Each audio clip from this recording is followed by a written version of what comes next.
প্রায় প্রতিটা ফ্যামিলিতে একজন সদস্যকে টার্গেট করা হয়, যাকে খুব যত্ন করে ঠকানো হয়। সব দিক দিয়ে একজন ঠকতে থাকে, ফ্যামিলির বাকি সদস্যরা তাকে ঠকাতে থাকে, তাকে ইউজ করতে থাকে।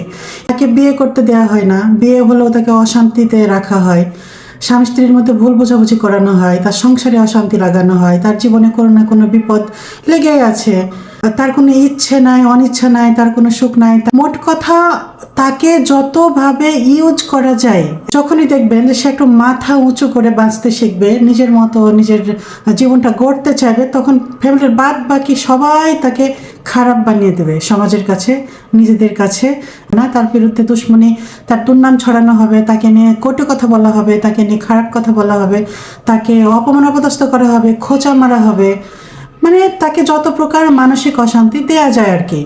এগুলো কারা করে? এগুলো নিজের লোকজন করে। আপনি কল্পনাও করতে পারবেন না কারা কারা করে এগুলো। দেখবেন পরিবারের সবাই সুখে আছে, সবার পরিবারের সুখ, সবাই শান্তিতে আছে। যে পরিবারের ছেলে হোক বা মেয়ে হোক, তার পরিবারের সুখ নাই, শান্তি নাই, হাজব্যান্ড ওয়াইফের মধ্যে গন্ডগোল।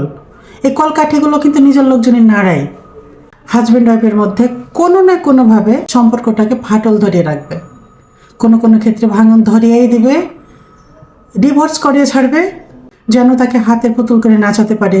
নিজেদের যত ফ্রাস্ট্রেশন আছে সেই রাগগুলো তার উপরে ঝাড়তে পারে। অলিখিত অবৈতনিক কাজের মানুষ হিসেবে ব্যবহার করা যায়।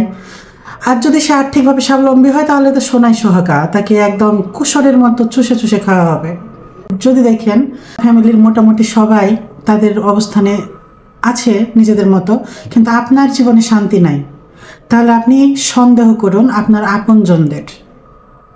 তাদের প্রতিটা কাজকর্ম লক্ষ্য করুন, তারা আপনার বিরুদ্ধে কলকাঠি নাড়াচ্ছে কিনা।